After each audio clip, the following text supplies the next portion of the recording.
Good morning and welcome to my neighborhood. How does the light get in? Ring the bells that can still ring.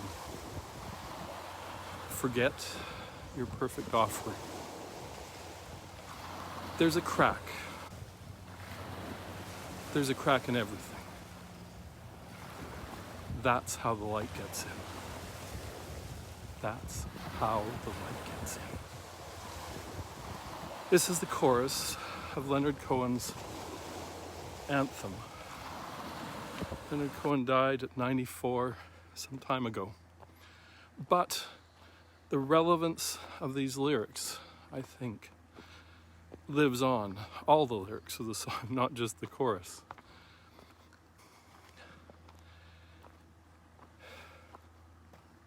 I've noticed recently that a lot of comedians seem to be burning out. And that's unusual.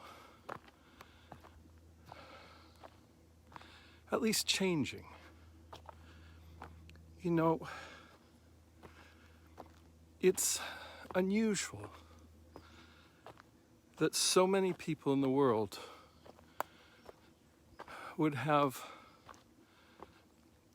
experienced extended periods of isolation for such a long time simultaneously. And from a complex system point of view, it looks like the determining variables have shifted in a whole variety of ways, not just a little bit, but a lot. And we have this conscious memory of what we think the world is or was, and it's not anymore. You know, many of our choices, most of our choices, all of our choices, are not made rationally and consciously. We can see in functional MRIs when they do tests that long before, sometimes as much as 10 minutes before we consciously think we make a decision, we've already made the decision at other levels. You know, our mind is a rich and wonderful place, and in isolation, when we're only connected with media, television, radio, books, writing, computers, video conferencing, social media, web, and all manner of other stuff, it's not the same as in-person communication. And so, part of our mind, the largest part of our mind, arguably, works away anyways. And that may be the wonderfulness of long-term isolated meditation. There's kind of a hollowing out that happens. Not so much being empty, but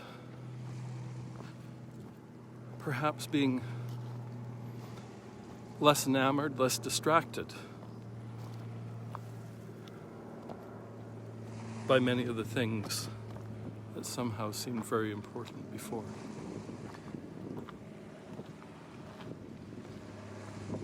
So we're seeing some evidence of this in many ways. You know, how people work when they're told they can go back to work. A lot of them don't want to. Many of them are looking for different jobs.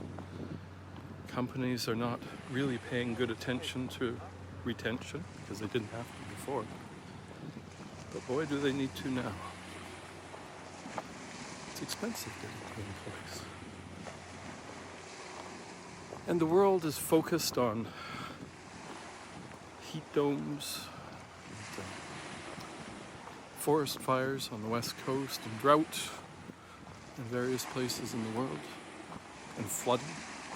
massive flooding, earthquakes, solar flares, and we've been deluged with drama and fear, marinated in it. But we adapt. And how we see the world changes. Not so much first at a conscious level. I mean, there is that too, but our perception, the underlying way we integrate information shifts. We see this a lot, actually, although most people don't really notice it very much, and things that gradually become socially accepted. You know, you've got one thing one year, and the next thing, you know, and people are arguing about, and the next thing, that's just normal. That's what everybody does.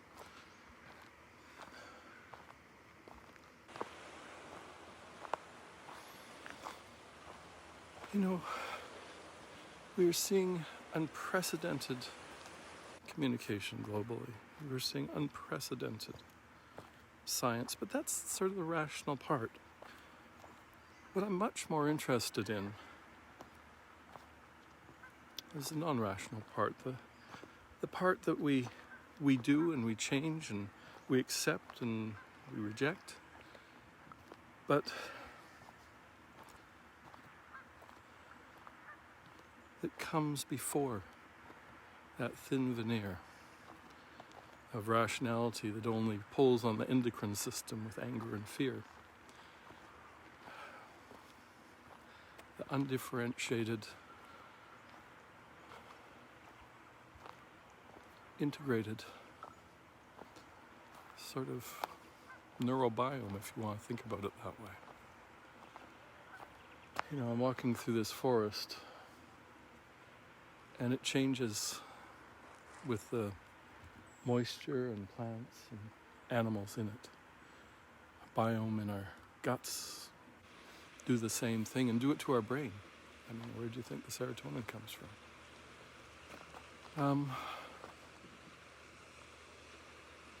I was just touching on this today. The preconscious thought. Imagine that you're meditating in a cave for a day, a week, a month, all by yourself. You know, we've done kind of, not quite the same thing, but close for more than 18 months. And it's different when they try and do a reopening as we have increases in infections. People don't really know what to do, but they don't quite understand why. People still don't understand that the vaccinations are to protect others. I mean, it's a good sales pitch that it protects them, but the reality is the vaccination protects those that can't be vaccinated, that have immune system issues or don't generate good immunity from a vaccine. Preconscious thought. We're complex systems. We don't understand most of how our body works. If we tried to use our conscious thought to even take the next step, we'd fall over. It's not fast enough. It's not good enough. We think that we do. We have this illusion of control. But we are creatures of our environment, and part of our environment is stuff in here and in the rest of our bodies. I mean, our guts contain more neural material than our spinal cord does. So I think we have multiple tipping points in play. We live in interesting times. There are a lot of things that are changing, but they're not always the rational thing. Certainly many cracks have been exposed, and the light is coming in. But the changes are not always going to be what we expect. But if we remain present, which is perhaps one of the things we've learned over the last 18 months of isolation, relative disconnection, maybe they can be really good. Maybe they can be really, really good. I'm hoping so. I'm looking for these changes. I see these changes in people's speech, in people's gait, in people's expressions. We still have a lot of addiction to moral outrage. Uncertainty generates that sometimes. It's a response.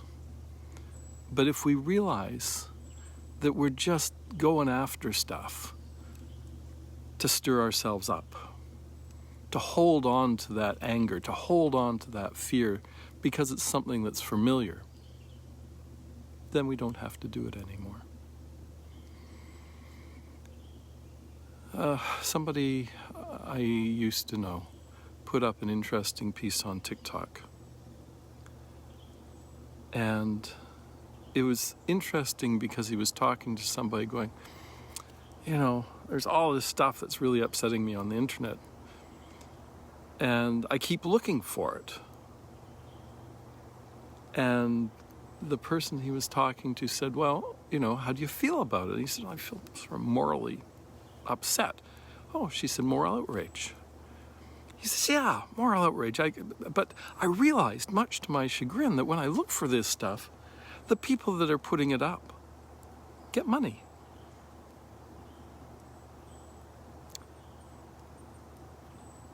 So, there is a whole thing called moral outrage porn. And people go after stuff. People hold on to fear. They hold on to anger because it lets them stay in a conscious mode. That's all your conscious mind can do is endocrine system, fear, and anger. But you don't have to be there. You've had an opportunity to let things go over a long period of time, and now there's a lot of change, a lot of new stuff. Okay, I'm very grateful that you're watching. I hope that these shifts, these change points, the change in the determining variables, the tipping points, can be used in the most positive way for everybody. I'm very grateful that humans are so adaptable and so positive in how they adapt. And I'm looking forward to some really interesting changes coming down the pipe. I know it won't all be perfect. There are cracks.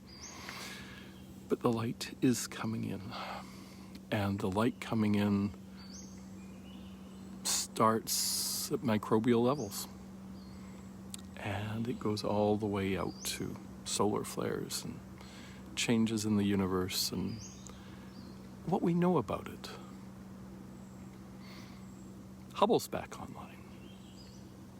For those that didn't know, it was broken. We can see again. Cracks where the light can come in. I'm very grateful for everybody out there. Thank you for watching. Click subscribe, like, it helps. Thank you. And we'll see you again soon. Bye now.